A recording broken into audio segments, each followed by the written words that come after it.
Good morning, everyone, and happy Thursday. We are here for our next read aloud of the week. So on Tuesday, we read about earrings, and what we talked about was our new concept or our new skill that we're going to be practicing this week, and that's called point of view. So I brought back up that chart that we went over for point of view, and remember, when we're talking about point of view, we're asking ourselves, who is telling the story? So when we're asking ourselves who is telling the story, there's three choices. We've got first person, second person, and third person. So let's review the three different types of point of view before we get started. So remember, first person is going to be these first glasses. And first person, in a first person story, the narrator is a character in the story, and they are a part of the action. So the narrator is going to use words such as I and me, my, us, ours, and we. And if you remember on Tuesday, earrings was told in first person because the girl was the one telling us all about herself. So she was telling the story first person. Our second kind is second person, and second person is focusing on you. So the narrator directly addresses the reader, who is you. So they make you a part of the story. The narrator will use words like you and your and yours. And our last type of point of view is third person. And third person focuses on he or she. So in this type of story, the narrator is not a character in the story. They are completely removed or taken away from the action. So in a third person type of story, the narrator is going to use words like he or she, they, them, him, her, or their. Okay, so in today's story, again, you're going to be trying to figure out the point of view. So who is telling the story? All right, and then you will have your writing assignment. So let's bring us on over to our story today. So our story today is called Brave Irene, and our author and illustrator is William Steig.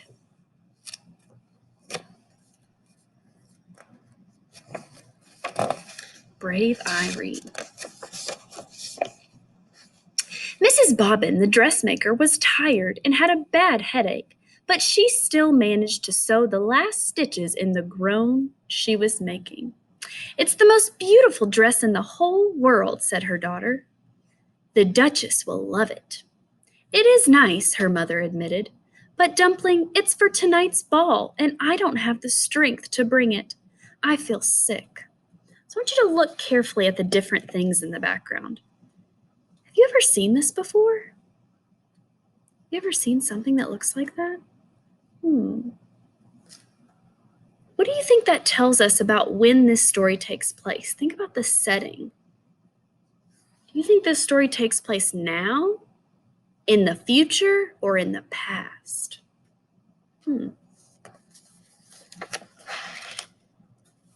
"Poor Mama," said Irene. "I can get it there." "No, Cupcake, I can't let you," said Mrs. Bobbin. "Such a huge package, and it's such a long way to the palace. Besides, it's starting to snow." "But I love snow," Irene insisted. She coaxed her mother into bed, covered her with 2 quilts, and added a blanket for her feet. Then she fixed her some tea with lemon and honey and put more wood in the stove. With great care, Irene took the splendid gown down from the dummy and packed it in a big box with plenty of tissue paper. "Dress warmly, Pudding," her mother called in a weak voice, "and don't forget to button up. It's cold out there and windy." Irene put on her fleece-lined boots, her red hat and muffler, her heavy coat, and her mittens. She kissed her mother's hot forehead 6 times, then once again, make sure she was tucked in snugly, and slipped out with the big box, shutting the door firmly behind her.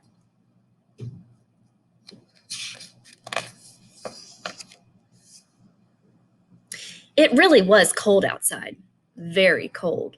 The wind whirled the falling snowflakes about this way, that way, and into Irene's squinting face. She set out on the uphill path to Farmer Bennett's sheep pasture. By the time she got there, the snow was up to her ankles and the wind was worse. It hurried her along and made her stumble. Irene resented this. The box was problem enough. "Easy does it," she cautioned the wind. leaning back hard against it. Let's look at Irene here. She's really struggling. What do you think is making it so difficult for her? And how do you think she feels about the wind and the snow now? By the middle of the pasture, the flakes were falling thicker. Now the wind drove Irene along so rudely she had to hop, skip, and go helter-skeltering over the knobby ground. Cold snow sifted into her boots and chilled her feet. She pushed out her lip and hurried on. This was an important errand. When she reached Apple Road, the wind decided to put on a show. It ripped branches from trees and flung them about, swept up and scattered the fallen snow, got in front of Irene to keep her from moving ahead. Irene turned around and pressed on backwards.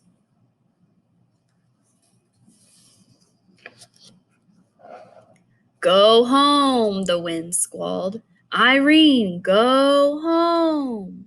I will do no such thing, she snapped. No such thing, you wicked wind. Go home, the wind yodeled. Go home, it shrieked, or else. For a short second, Irene wondered if she shouldn't heed the wind's warning, but no, the gown had to get to the Duchess. The wind wrestled her for the package, walloped it, twisted it, shook it, snatched at it, but Irene wouldn't yield. It's my mother's work, she screamed. Then, oh, whoa! The box was wrenched from her mittened grasp and sent bumbling along in the snow. Irene went after it. So what do you think's happening? What just happened on that page?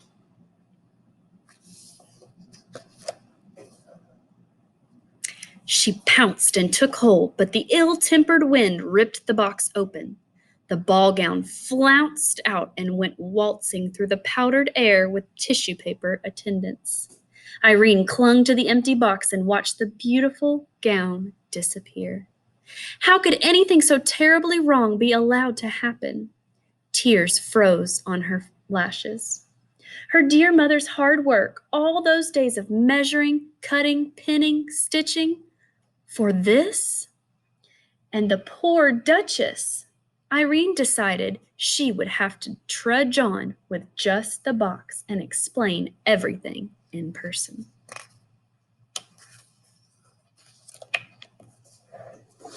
She went shuffling through the snow. Would her mother understand, she wondered, that it was the wind's fault, not hers?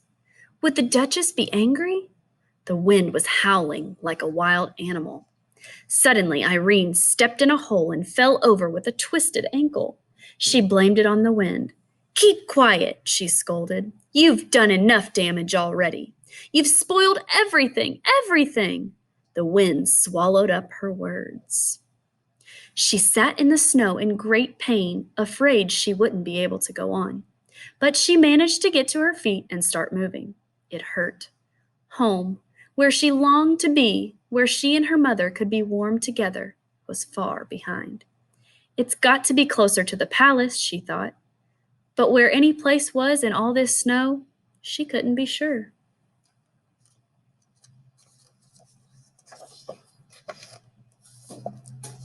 She plowed on, dragging furrows with her sore foot. The short winter day was almost done. Am I still going the right way? She wondered. There was no one around to advise her. Whoever else there was in this snow-covered world was far, far away and safe indoors, even the animals in their burrows. She went plodding on. Soon night took over. She knew in the dark that the muffled snow was still falling. She could feel it. She was cold and alone in the middle of nowhere. Irene was lost. She had to keep moving.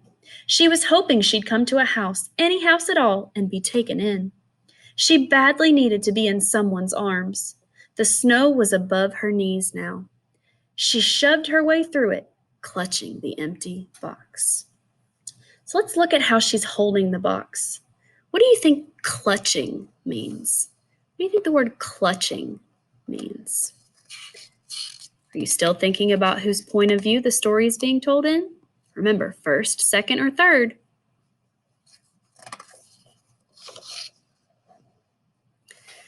She was asking how long a small person could keep this struggle up when she realized it was getting lighter. There was a soft glow coming from somewhere below her. She waded toward this glow and soon was gazing down a long slope at a brightly lit mansion. It had to be the palace. Irene pushed forward with all her strength, and sloosh, thump, she plunged downward and was buried. She had fallen off a little cliff. Only her hat and the box in her hands stuck out above the snow. Even if she could call for help, no one would hear her. Her body shook. Her teeth chattered. Why not freeze to death, she thought, and let all these troubles end? Why not? She was already buried.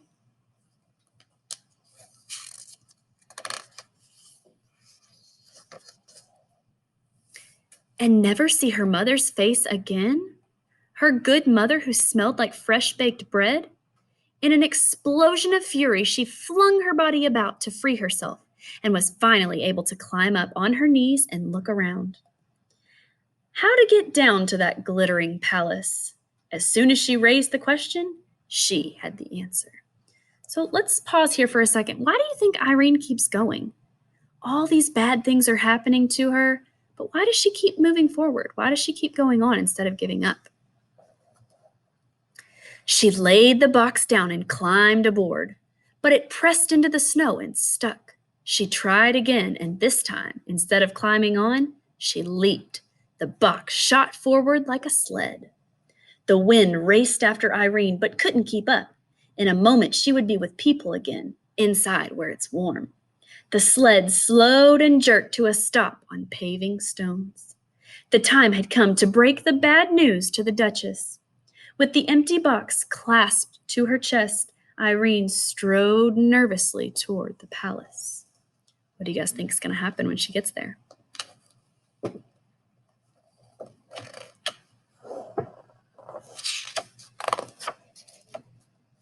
But then her feet stopped moving and her mouth fell open. She stared. Maybe this was impossible. Yet there it was, a little way off and over to the right, hugging the trunk of a tree. The beautiful ball gown. The wind was holding it there. "Mama!" Irene shouted. "Mama, I found it!" She managed somehow, despite the wind's meddling, to get the gown off the tree and back in its box. And in another moment, she was at the door of the palace. She knocked twice with the big brass knocker. The door opened and she burst in.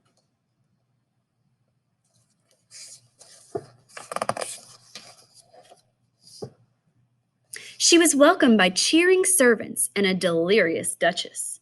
They couldn't believe she had come over the mountain in such a storm, all by herself. She had to tell the whole story, every detail, and she did. Then she asked to be taken right back to her sick mother, but it was out of the question, they said. The road that ran around the mountain wouldn't be cleared till morning. "Don't fret, child," said the Duchess. "Your mother is surely sleeping now. We'll get you there first thing tomorrow." Irene was given a good dinner as she sat by the fire, the moisture streaming off her clothes. The Duchess, meanwhile, got into her freshly ironed gown before the guests began arriving in their sleighs. So let's think about how Irene is being treated now. How's she being treated by the people at the palace?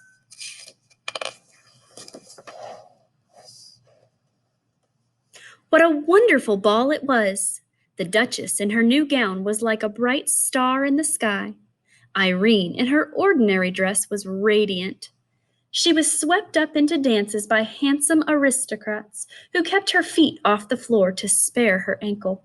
Her mother would enjoy hearing all about it.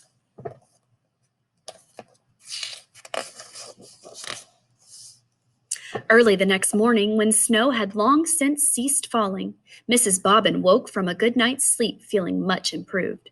She hurried about and got a fire going in the cold stove. Then she went to look in on Irene.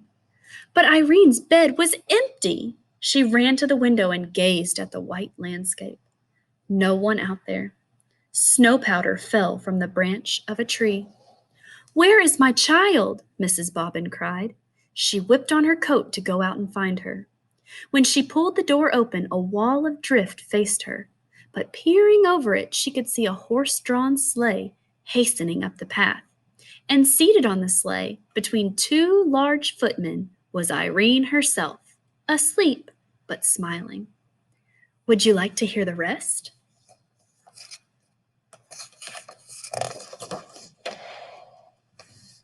Well, there was a bearded doctor in the back of the sleigh, and the Duchess had sent Irene's mother a ginger cake with white icing, some oranges and a pineapple, and spice candy of many flavors, along with a note saying how much she cherished her gown and what a brave and loving person Irene was.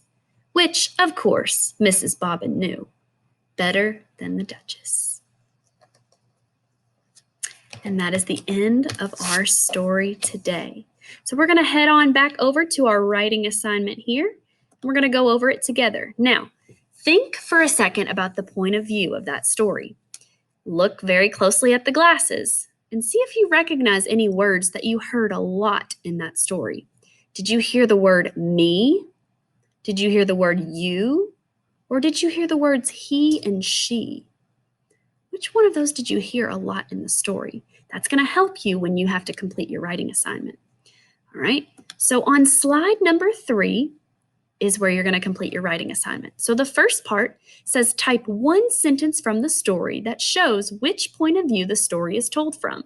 Okay, so you're going to choose one sentence. You're going to go back into the story. You're going to choose one sentence from the story that's going to help someone or you figure out the point of view.